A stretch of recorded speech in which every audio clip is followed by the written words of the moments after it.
But yeah, let's go ahead and start. I'll go ahead and start, Nate, if that's okay. Yeah, of course. Yeah. So, hello everyone. Thank you for taking the time to attend today's webinar on AI and proctoring and delivery, a complete solution. My name is Kranti Batula. I'm the CTO over here at Proctor360. We're a remote proctoring company, so we provide the security around the delivery of exams that are being delivered online. With me is Nate Thompson from Assessment Systems. I'll go ahead and let him introduce himself. Hi, everyone. I'm Nate Thompson. I'm CEO and co-founder of Systems Systems, and I'm a psychometrician. But what I like to do is build software for psychometricians and assessment professionals. So we have an assessment platform that we plugged in with Kranti's proctoring solution to provide a comprehensive platform for some of our clients. Yeah, yeah, and we have a few shared clients. I think it's been about 8 years since we've first met Nathan, and then I think only in the past couple of years have we had the opportunity to kind of integrate our two systems. It's interesting to me to think about all the changes that have occurred from 8 years ago to now in Uh, terms of the technologies we've had to implement and to improve both proctoring capability and function, and then also delivery ultimately. So I think with that, I'll just jump into um, my next slide. So before I go into the individual technologies and the AI solutions that we have available, I wanted to talk about just the integration between Assess AI and Proctor360 and really the value of the integration. One of the biggest things is a unified workflow, and that's really important for the test taker, the candidate. They really get a single continuous journey all the way from registration to result. They're not going and navigating through a bunch of different systems. They know what's next every step along the way. Part of that unified workflow is the SSO, which I think is great for everyone. It just helps with password fatigue, having to manage a bunch of different passwords to different systems. If you're able to seamlessly go from one to the next, then it really allows you to be able to go ahead and focus on what you actually need to do in terms of like going and like accessing your exam rather than like trying to figure out what password is right for this page. Direct launch is the next one. It's the ability for test takers to directly launch proctoring from their assessment platform rather than having to go to our side or their side back and forth. It allows them to directly launch it. And finally, automated data sync, just for test takers as well as organizations to be able to have data in a singular place and be able to look at that data from both platforms at a singular place. With that, I wanted to get into some of the technologies that we're going ahead and using for proctoring and delivery. One of the biggest ones that we've really been excited about and released recently is System Monitor. So this actually starts with a story. We had an org come to us and say, "Hey, we're finding out that you know, our test questions are getting leaked, right? And we need to figure out a solution onto that." And then, as we went through and looked at what actually was going on with their program and the problem that they were facing, we found out that they were actually having a lot of issues with proxy test takers. So these are where people are remoting into the user's computer and then accessing the exam. And they're using these softwares that are malicious and then very hard to detect. So, beyond just the browser, we had to develop something that works on the system level. So on the actual Windows operating system level, the Mac operating system level, where we have the ability to continuously scan and identify malicious programs that are running in the background, go ahead and actively terminate them prior to the exam launch, and then, detect when software is behaving where it's taking, shooting out data in a particular way that that leans towards proxy test takers, right? And then also screen share where it's taking out this data and creating another stream. So we're studying that. And then ultimately, all of that, we're providing real-time alerts to whether it be proctors or whether it be a system to be able to go and take an active decision on that. So, this is just this is just software, right? Like, how does this relate to AI? So one of the things that we're doing with this information that we're collecting in terms of data streams and all that is we're actually studying it in real time. And what we want to do is to be able to, what we're doing is we're able to go ahead and say, hey, this particular data is behaving like a malicious proxy would, right? And we can say with a high amount of confidence that this is this is a proxy test taker happening, right? And then directly from that, we're able to go ahead and alert and shut off where needed. So throughout this, feel free to post question, guys, in the chat, and I know Calvin's here to be able to address questions in the chat that he can, and then at the end, we're going to go ahead and try to address any other questions that we can as well. Another thing that became really necessary is automated ID verification. So one of our AI capabilities is to validate whether an ID itself is valid, whether it's a government issued ID, whether it has the whether it's actually issued to a candidate by a government. So if it's a common government ID, such as a U.S. Driver's license, a passport that has Roman characters, we're able to go ahead and validate it and say with a high amount of confidence, hey, this is a valid government issued ID and this can move forward.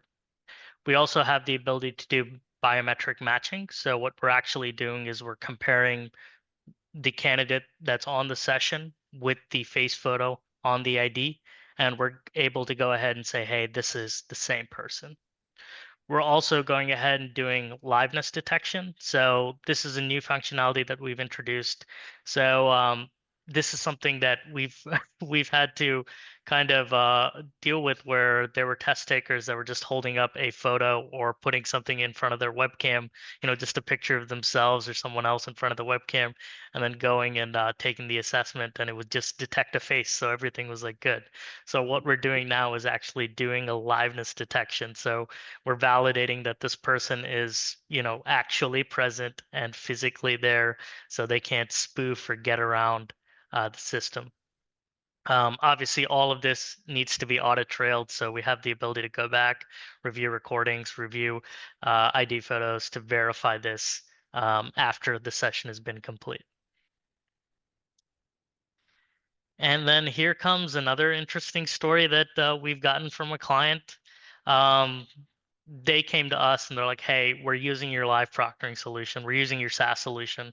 So we're doing the proctoring ourselves. One of the things that we ran into in terms of an issue is we've found, and it wasn't easy for them to find. It was kind of a lucky thing that they found it, but they were saying that we noticed that we had the same test taker, the same person come in and take exams for multiple different people. And what they were doing was they were just clipping the name off, or clipping the face photo off of the ID and then putting their own face in. So they were like, it was kind of lucky because like we had they were doing it where on the morning shift she was doing it for one candidate, and on the evening shift they were doing for another candidate, and then they had a proctor that was working both shift, and they were able to catch it. But but the problem still remained, hey, is there anything in terms of like a software solution that you can solve for this? And we really thought about this, and one of the solutions that we were able to design for this is to maintain a face verification database where if a candidate submits a face photo, that their face photo is stored as a vector within our system, and then it's compared against all the other face photos. So we're able to go ahead and say, hey, this is oddly similar to another session with a different name. right? And then we're able to go back and then verify, right? And a proctor can do that in real time, or it can be flagged after the session has been completed to be able to go verify that. So the multi-name detection as well, being able to identify individuals who attempt to take exams under different aliases or stolen identities, cross-platform security, maintaining integrity if a proxy attempts to take an exam for multiple different candidates for like the situation I just explained, and then blacklisting, automatically flagging those known bad actors based on the facial vector that we go ahead and measure. With that, I'll hand it over to you, Nate. Hey, thanks, Kranti. I just wanted to take a little step back here now and think of the big picture about how there's multiple layers of security when it comes to developing and delivering tests. Some of the most important examinee-facing ones are what Kranti just talked about, where you got the lockdown browser, making sure you have the right identity of the examinee verified, that you keep them in the test, prevent them from cheating, not accessing AI or malicious software, all these other things. But there's also things that go into developing the test and then delivering it in the exam platform too. So your exam platform should have sufficient user roles where you're limiting them by access and content, so that like item writers can only write items, can't assemble tests or see results, and maybe they're limited only to the math item bank rather than the English bank. You can have time or date windows so that you can limit your test to only be available on a Saturday at 9 to 11 a.m. if that's when it is, so that people can't enter early or enter later, or maybe even limit the entry for like 15 minutes. You can limit retakes and re-entry, especially for lower stakes exams where people might take these multiple times. Not so much for high stakes certification, but you should be able to control the retakes and re-entry. You might want to add one-time passcodes. You can have those both for proctors and for examinees. So, you like email a one-time password to the examinee. They have to type it in when they start the test. And sometimes the proctor has to do it too, especially if you're doing in-person exams. All right, next slide, please. Yep. And then a couple things in terms of the test delivery itself. You can always introduce randomization. Most platforms out there allow you to randomize the item order and the answers, or have randomly parallel tests, which psychometricians call linear on the fly testing, or LOFT, which you see there in the next one. And that's an example of personalized assessment where everybody's going to get a different version of the test, but they're psychometrically balanced, so that you can be sure that they're equivalent from a fairness perspective. Adaptive testing and multi-stage testing are examples of this too. And while they sound like advanced technology, they've been around for a very long time. The nursing exam in the United States has been adaptive since the 1990s. So has the test to get into the United States military. The scholastic aptitude test that you take to get into universities in the US moved to being multi-stage adaptive a couple of years ago. So these have been around for a long time. But they also add a lot to the security of the exam too, if everybody's getting a different version. You can implement navigation controls so that you can go, let's say, only forward to the test. You can't go back. Maybe you've got sections of the test, blocks of 10, and you can go back when you're in a block of 10, but you can't go back to a previous block of 10. These types of small things can do a lot to increase the security of the exam. And you can use AI in test development. Some organizations are using automated item generation with AI to produce larger item pools, which allows you to rotate in more items, create more of these personalized assessments or randomization, and have faster publishing of new forms of the test. All right. All right. I think with that, we kind of covered everything on a very high level. I'd be wonderful to, get some questions and see if there's anything we can answer in the chat. I believe Q&A is enabled, so you guys should be able to enter them in.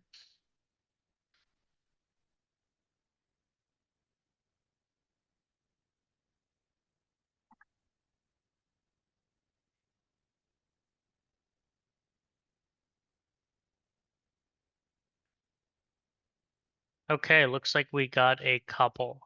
how many candidates can take a test concurrently?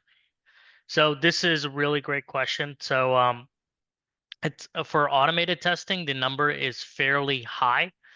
This it's completely automated and there's no really limitations except for server volume, which scales.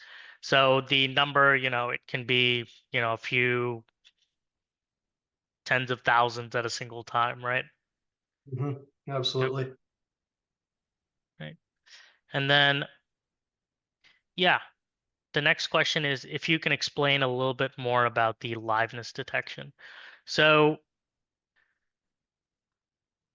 let me go ahead and answer that. So in terms of liveness detection, what we're looking for is we're looking for basically subtle movements. So if a candidate is blinking, if there's movement in the head or anything like that, that is able to say, hey, there's changes in these pixels by this amount, we're fairly confident that this is a live person.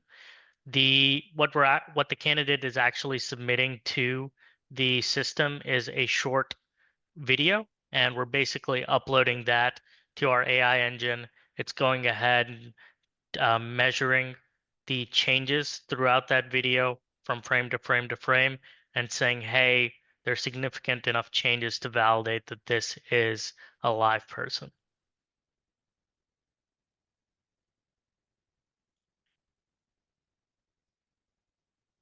Nathan, this is a good one for you. Does the platform support essay response?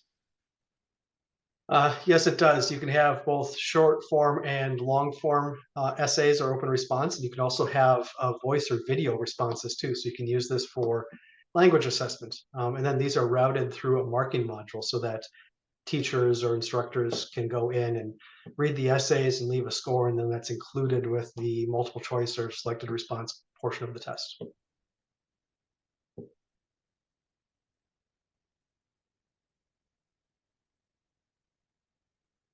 And it looks like there's another question about detecting item leaks. That's more of a research question that is not just specifically to the proctoring of the test delivery. That is like, okay, can you go search the internet? There's some products out there in the industry that basically crawl the internet and look for strings of text from your item bank. You can do that. I believe the GMAT exam built something like that for themselves years ago because they had a problem with that.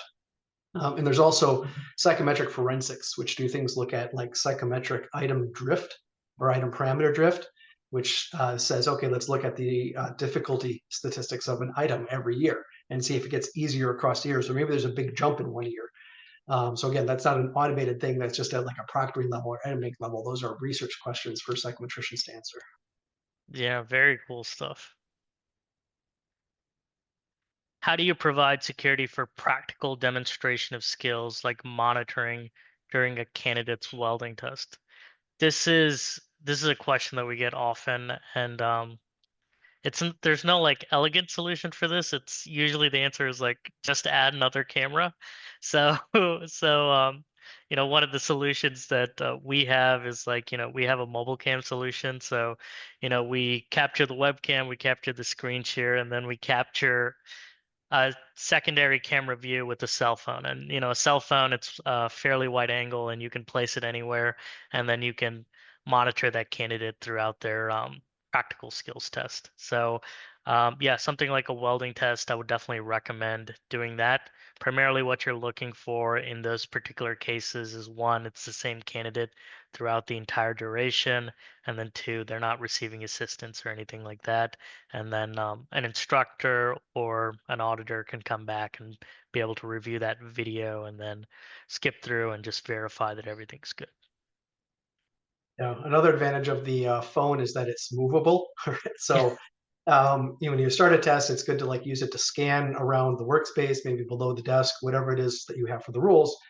But then in the case of these performance tests, you can also do that too. You say, okay, now this question, take the phone and go put it over here because we're actually get them underneath the car and they're going to be doing this to the car, whatever it is that performance test is involved with. You can have that integrated into the instructions of the assessment for proctoring.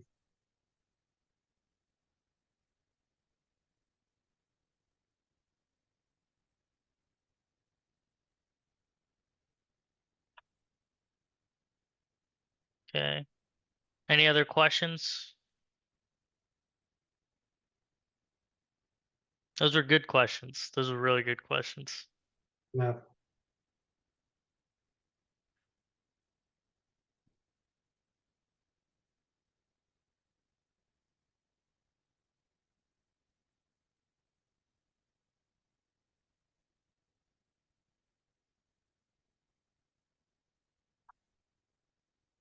All right. I think we're not getting any questions, Nate, but I think it does, let us know, hey, it's time to close. It was a nice, quick webinar, and I think it was a lot of relevant information that gave you guys a really high view of what both systems have the capability to offer.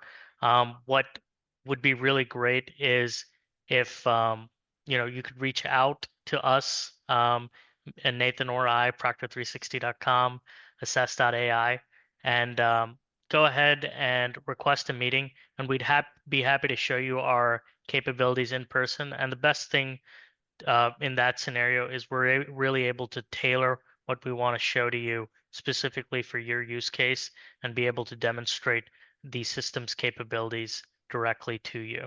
So please reach out, and we'd love to have a conversation in more detail with you.